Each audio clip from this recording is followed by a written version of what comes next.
Good evening, everybody.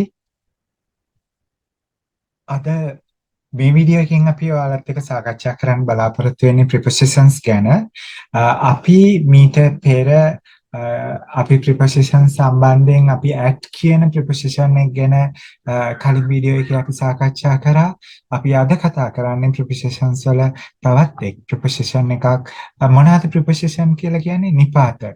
අපි දන්නවා අපිට sentence එකක් build කරද්දී නිතර මේ sentence එක build කරන්න අපිට sentence එකේ තියෙන මූලික දේවල්, ඒ කියන්නේ subject එක, ඊට පස්සේ verb එක, helping verbs, ඊට පස්සේ object එක, මේ ටිකට අමතරව අපි වාක්‍ය තව පොඩ්ඩක් දික් කරගන්න, අපි මොනවා හරි දෙයක් ඒකට සම්බන්ධ කරගන්නවා නම්, අපි ඒකට මොනවා හරි තවත් දෙයක් කියනවා නම්, අන්නේ කියද්දි අපිට අනිවාර්යයෙන්ම මෙන්න මේ prepositions අවශ්‍ය වෙනවා. අපි සිංහලයේදී පාවිච්චි කරන නිපාත අපිට සමග සමග හෝ නමුත්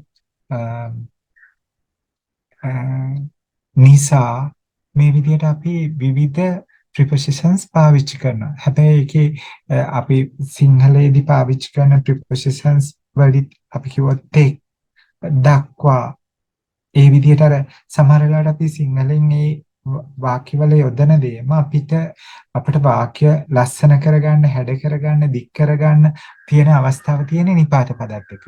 එතකොට අපි මේ prepositions ඉංග්‍රීසි වලදීත් අපි මේ විදිහටම අපි දන්නවනම් prepositions භාවිතා කරන දේ ගැන අපට අවබෝධයක් තියෙනවනම් මෙන්න මෙතනට මෙහෙම preposition එකක් තමයි දාන්න ඕනේ කියන එක ගැන අයිඩියා එකක් ගන්න එක තමයි අපි මේ පාඩමෙන් බලාපොරොත්තු වෙන්නේ.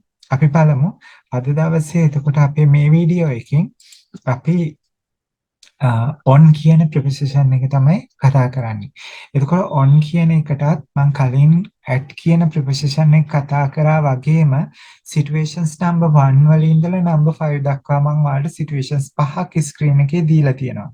situations number 1 වලදී ඔයාලට පෙන්වලා දීලා තියෙනවා මොනවා හරි දවසක් හෝ දිනයක් සම්බන්ධයෙන් අපිට කතා කරද්දී අපිට on කියන preposition එක පාවිච්චි කරන්න පුළුවන්කම තියෙනවා. days and dates. ඒ කියන්නේ දවසක් ගැන අපි කියනකොට ඒ දවසට මුලින් අපි on කියන preposition එක පාවිච්චි කරනවා. on Monday, on Tuesday, on Wednesday, on Thursday. එතකොට සතියේ දවස් 7ට අපි දවස් 7 පාවිච්චි කරලා මොනවා හරි දෙයක් කියන්න යනවා නම් අපිට අන්නේ තෙන්දී අපිට පුළුවන්කම තියෙනවා on කියන preposition එක පාවිච්චි කරන්න. අපිට තෙන්දී වෙන කිසිම preposition එකක් පාවිච්චි කරන්න බෑ. අපි පාවිච්චි කරන්න ඕනේ on කියන preposition එක. ඊළඟට බලන්න ඔයාලා දිනයක් තියෙනවා නම් 31st July 30th August. හරි මේ විදිහට අපි date එකක් ගැන mention කරනවා නම් අන්න එතෙන්දිත් අපිට මුලින් අපිට preposition එක පාවිච්චි කරන්න පුළුවන් on කියන preposition එක. එහෙමනම් on Monday කියලා අපිට සතිය දවසක් ගැන කියනවා වගේම අපිට date එකකුත් on 31st July, on 30th August ඒ විදිහට අපිට ගන්න පුළුවන්. situation number 2 වලදී අපි කතා කරන්නේ surfaces ගැන. ඒ කියන්නේ මොනවා හරි මත තියෙන දෙයක් ගැන අපිට කියන්න ගියාම අපිට පුළුවන්කම තියෙනවා on කියන preposition එක පාවිච්චි කරන්න. මේක ඔයාලා නිතරම අපි පොඩි කාලේ ඉඳලා ඉගෙන ගන්න දෙයක්, අපි දන්න දෙයක්. හරිද? on the table, on the wall, on the chair. හරි. එතකොට මේ ඇවිල්ලා මොනවා හරි දෙයක් මත යමක් තියෙනවා කියන එක අදහස් කරන්න තමයි අපි on කියන preposition එක surfaces කියන situation number 2 වලින් මම පෙන්නලා තියෙන්නේ. ඒ අවස්ථාවේ කියන්නේ කිසියම් දෙයක් මත, on the table, on the chair, on the laptop, on the computer. හරිද? එතකොට ඒ දේ උඩ මොකක් හරි තියෙන දෙයක් ගැන විස්තර කරන්න යද්දි අපිට පුළුවන්කම තියෙනවා මෙන්න මේ විදිහට on කියන preposition එක පාවිච්චි කරන්න. Situation number 3 topics. Lecture on history. Lecture on history. මොනවා හරි ඒ කියන්නේ මාතෘකාවක් අලලා අපිට දෙයක් කියන්න වෙනවා නම් අපිට ඒක on කියන preposition කරන්න පුළුවන්. lecture එක මොන lecture එකද? on history. history කියන lecture එක. එතකොට මේ වගේ subject wise වෙන්න පුළුවන්. මේක ටිකක් වෙනස්. මම examples පහක් ඔයගොල්ලන්ට මේකෙදි ready කරලා තියෙනවා.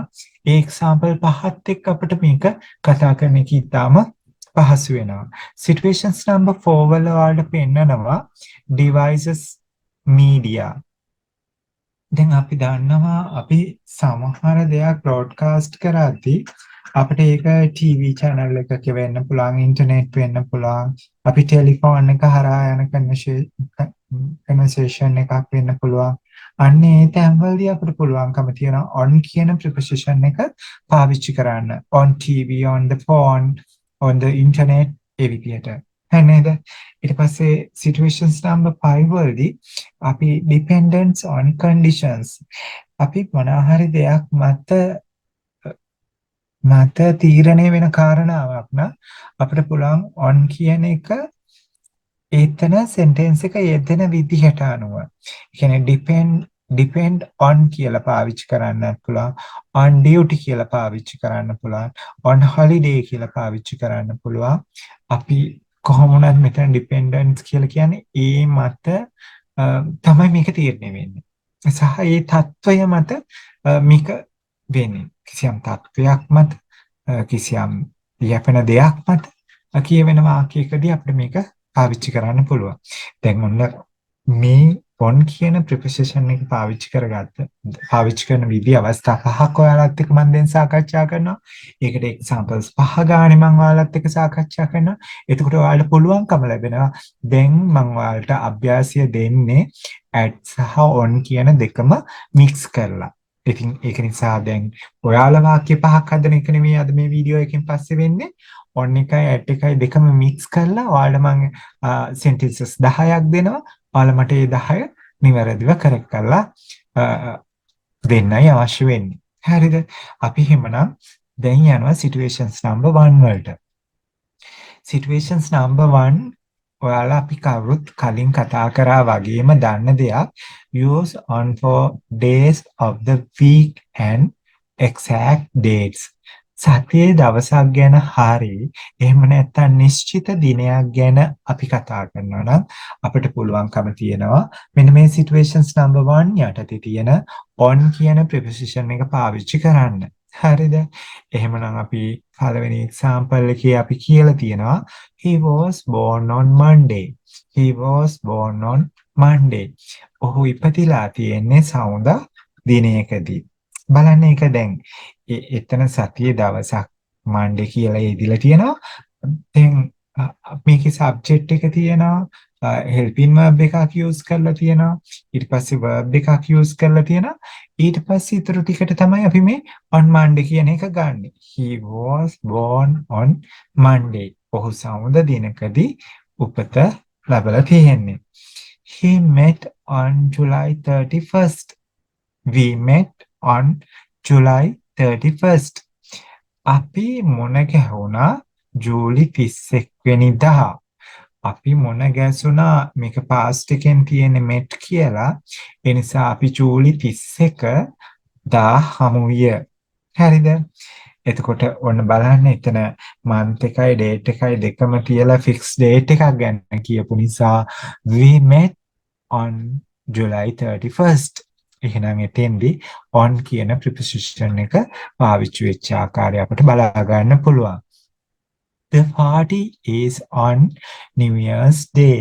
එතකොට New Year's Day එකක් ගැන කියනවා මේක නිශ්චිත දවසක් ඒ වගේම මේ the party ඒ උත්සවය තියෙන්නේ on New Year's Day. උත්සවය අලුත් අවුරුද්දා තියෙනවා. හරිද? එහෙනම් බලන්න නිශ්චිත දිනයක් අර 31st කියලා date එක එහෙම පෙන්වෙන්නේ නැති වුණත් නිශ්චිත දිනයක් ගැන අපි කතා කරන වෙලාවෙදී අපිට පුළුවන් on කියන preposition එක පාවිච්චි කරන්න. She left on Christmas Eve. She left on Christmas Eve. මේකේ පළවෙනිම අපි ගනිමු Christmas කියන එක ඔයාලා දන්නවනේ. Christmas කියන්නේ නත්තල. අපි දන්නවා ක්‍රිස්මස් තියෙන්නේ දෙසැම්බර් month එකේ. එතකොට දෙසැම්බර් ස්ටාර්ට් වෙනවත් එක්කම බිස්නස් වර්ල්ඩ් එක මේ ක්‍රිස්මස් සෙලිබ්‍රේට් කරන්න ක්‍රිස්මස් කානිවල් කරන්න ස්ටාර්ට් කරනවා. හැබැයි ක්‍රිස්මස් එක තියෙන්නේ December 25th of December. හරිද? දෙසැම්බර් 25 තමයි ක්‍රිස්මස් තියෙන්නේ. හැබැයි ක්‍රිස්මස් ඒව් කියලා කියන්නේ ඔබ අපි දන්නවා මේ ක්‍රිස්මස් කියලා කියන්නේ යේසුස් වහන්සේ මේ ලෝකෙට බිහිවීම සමරන උත්සවයක්. එතකොට යේසුස් ක්‍රිස්තුස් වහන්සේ මේ ලෝකෙට එන්නේ මරියතුමී තමයි ඇගේ මව වෙන්නේ. මේ ක්‍රිස්තුස් වහන්සේගේ මව වෙන්නේ.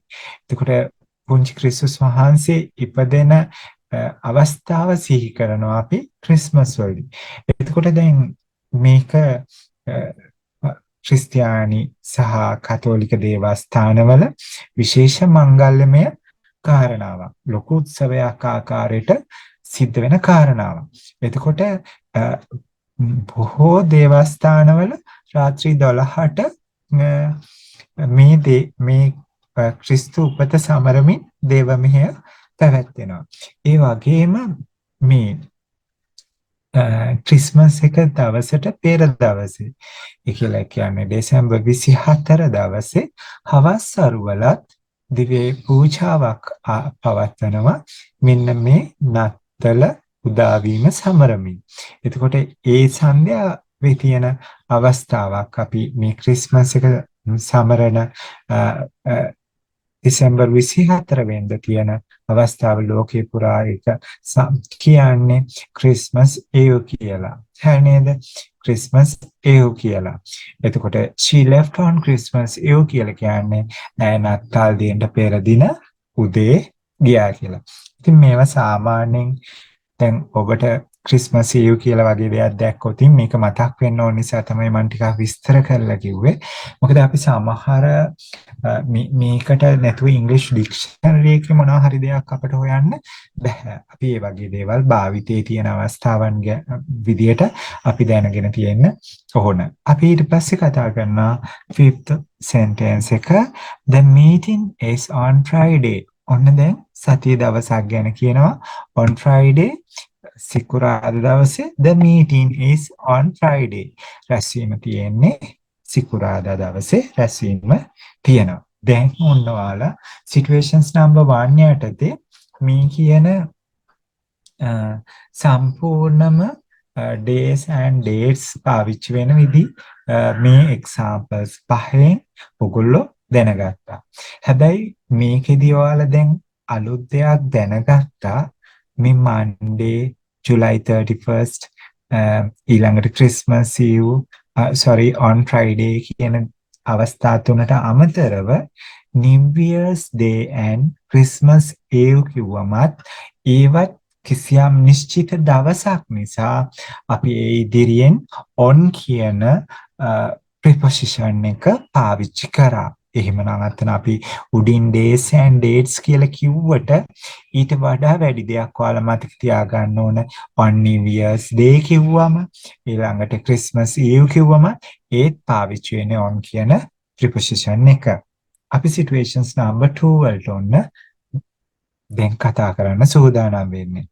surface something touch or rest or on something. Use on to show contact with a surface. මොනහරි surface එකක් මත දෙයක් තියෙන දෙයක් ගැන අපි කියන්නේ යද්දි අපිට හරියම පහසුයි මෙන්න මේ කියන on කියන preposition එක පාවිච්චි කරලා මේක කියන්නේ. අපි පුංචි කාලේ තිබිච්ච ඉංග්‍රීසි පොත්පත්වලත් මේ කියන surfaces මත තියෙන දෙයක් ගැන කියන්නේ යද්දි on කියන එක අපි කතා කරා. The book is on the table. එතකොට පොත තියෙන්නේ කොහෙද? On the table. මේසය මත.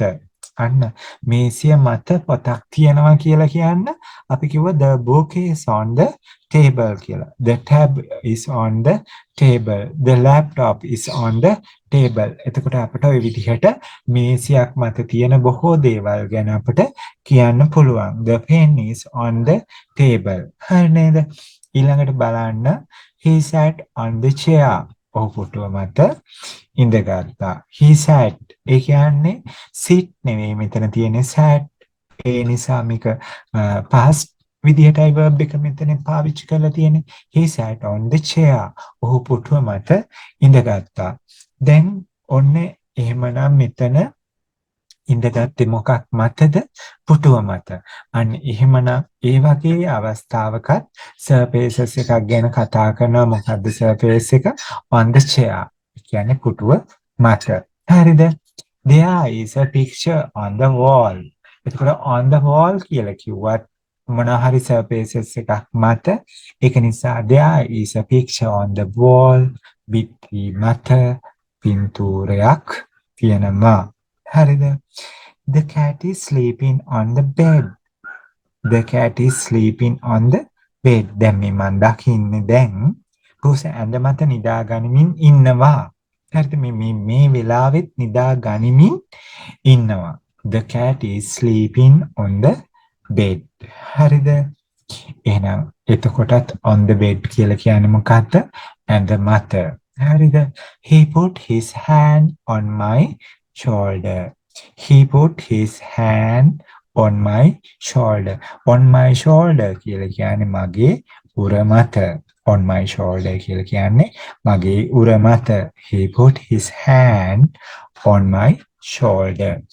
එහෙනම් ඔහු ඔහුගේ අත මගේ උර මත තැබුවා. හරි නේද? දැන් බලන්න එහෙනම් කිසියම් surface එකක් මත තියෙන දෙයක් ගැන කියන්නේ යද්දී අපි ඔන්න on කියන preposition එක පාවිච්චි කරන්න පුළුවන් විදිය තමයි අපි ඉගෙන ගත්තේ. දැන් යනවා අපි situations number 3 වලට. situations number 3. මෙතෙන්දී අපි කතා කරන්නේ topics ගැන about subject on use on to show the subject of something. book, talk, program, මේ වගේ any kind of subject matter.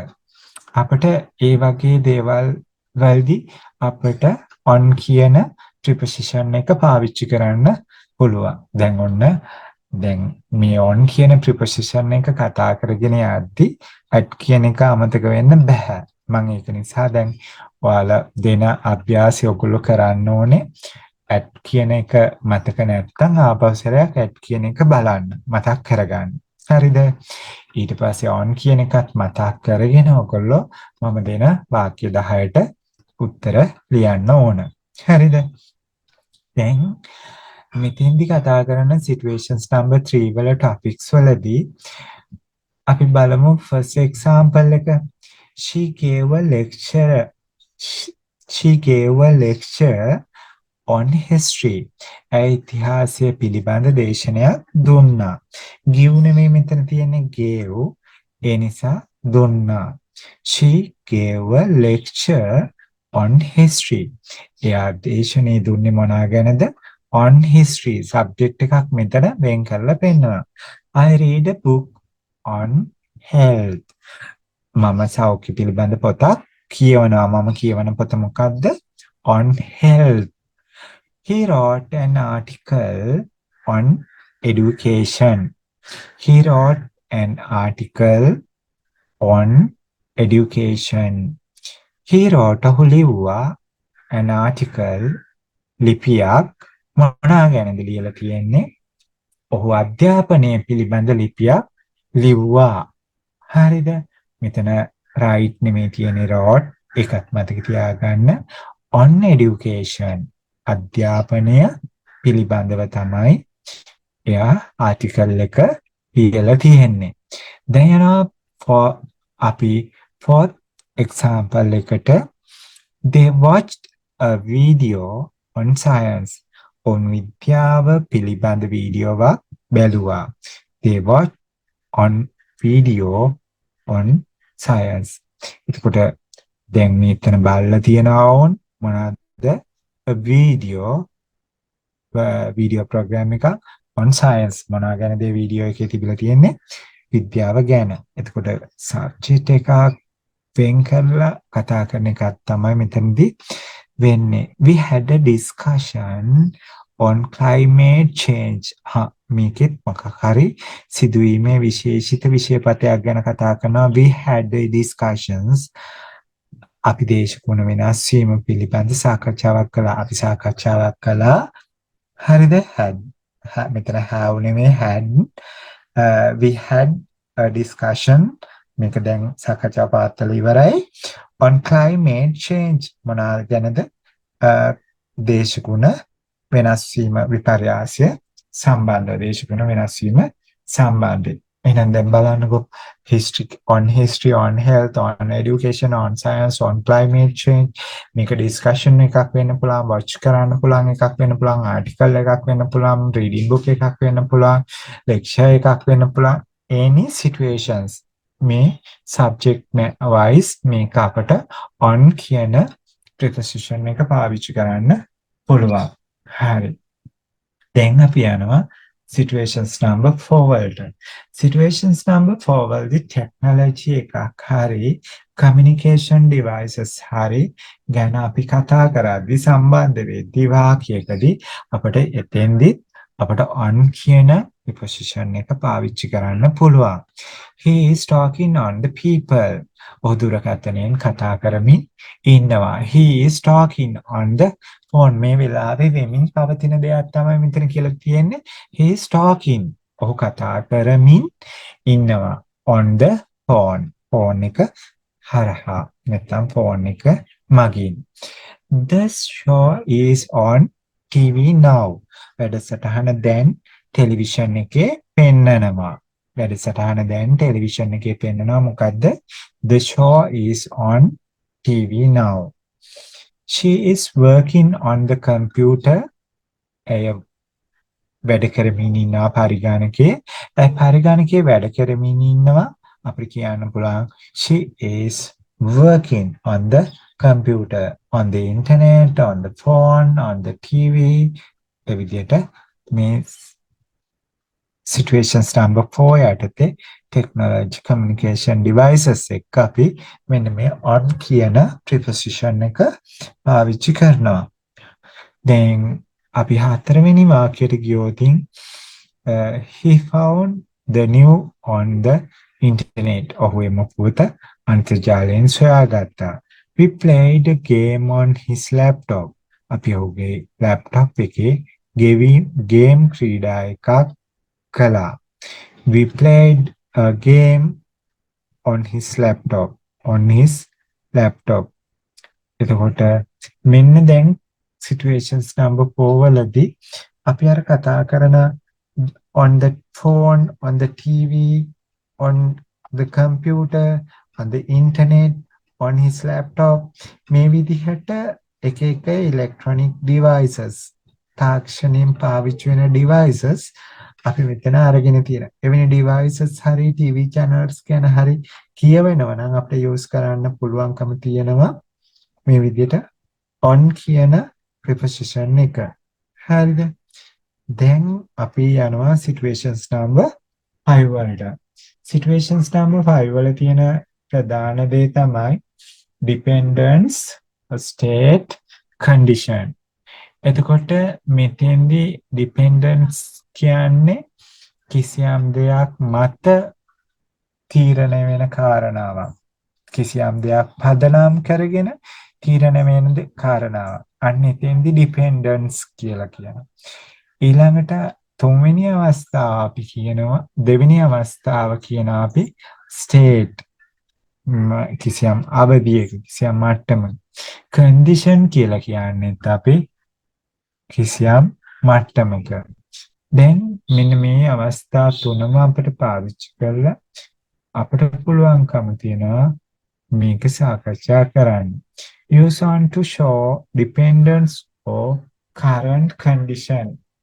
මොනහරි දෙයක් මත යැපෙන අදහසක් හරි එහෙම නැත්නම් කිසියම් අද පවතින මේ දැන් පවතින තත්ත්වයක් ගැන කතා කරද්දී අපිට මෙන්න මේ වාක්‍ය කියන්න වෙයි. අපි පළවෙනි එක කියනවා the child depends on his parents. The child depends on his parents. ළමයා ඔහුගේ දෙමාපියන් මත යැපෙයි. දැන් ඔන්න එතෙන්දී යැපෙනවා කියන එක අපි අරන් තියෙන්නේ මොකකින්ද? verb එක විදියට depends. The child depends on his parents. හරිද? then number 2 ගන්නවා the city lives on trade. The city lives on trade. කවුද මේ නගරේ ජීවත් වෙන්නේ? ප්‍රධාන ජීවිකාව වෙන්නේ වෙළඳාම කරන අය. number 4 කියන එකේ මෙතන පෙන්නනවා number 3 වල he is on duty today. ඔවද රාජකාරී ඉන්නවා. she is on holiday now. then මොනවාද? නිවාඩුයි. she is on holiday now. එතකොට මෙතෙන්දී අය දැන් නිවාඩුයි කියලා කියනවා she is on holiday කියලා. එතකොට දැන් මෙතන ඔයාලා ගත්ත dependence state conditions කියලා ගත්තේ. එතකොට දැන් on his parents කියලා කිව්ව මෙතන dependence එකක් වෙන්නන්න පුළුවන්. හරිද? ඒ කියන්නේ මේ මගේ parents ලා.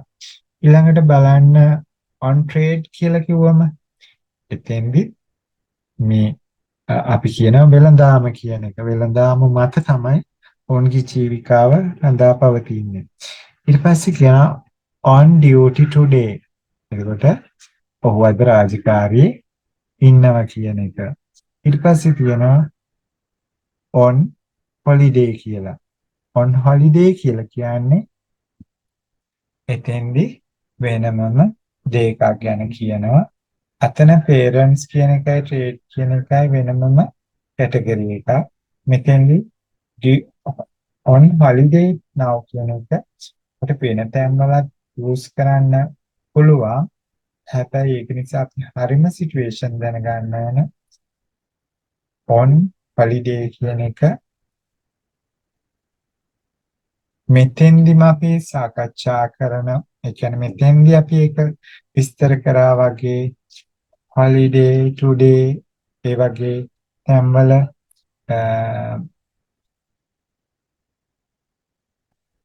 ඒ වගේ තැන්වලදී අර දවසක් ගැන විස්තර වෙනවා. ඒ දවස මත යැපෙමින් තමයි කියන්නේ she is on holiday now.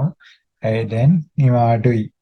he served on bread and water. ඔහු ජීවිතය ඉතා අපහසුවෙන් ගෙවා දමනවා. නේද? සමහර කාල තියෙනවා අපි අපේ ජීවිතවල සමහර දේවල් අපහසුයෙන්ම දරාගෙන යන්න ඕනේ. එතකොට ඒ කිසියම් අපහසුයක් නැගින්නේ යන ගමනේ කිසියම් කාලයක් ගෙවුනට පස්සේ ඉතයි විශිෂ්ට ප්‍රතිඵලයන් වලට ඔයාලට ළඟා වෙන්න පුළුවන්කම තියෙනවා. ඒකට කැප වෙන එක ඔයගොල්ලන්ගේ තියෙන විශාලම දෙයක්. මොකද අපි නිරන්තරයෙන්ම මේ දේවල් කැප වෙලා ඉගෙන ගන්නවනම් විශාල ප්‍රතිඵලයක් ලබා ගන්න පුළුවන්.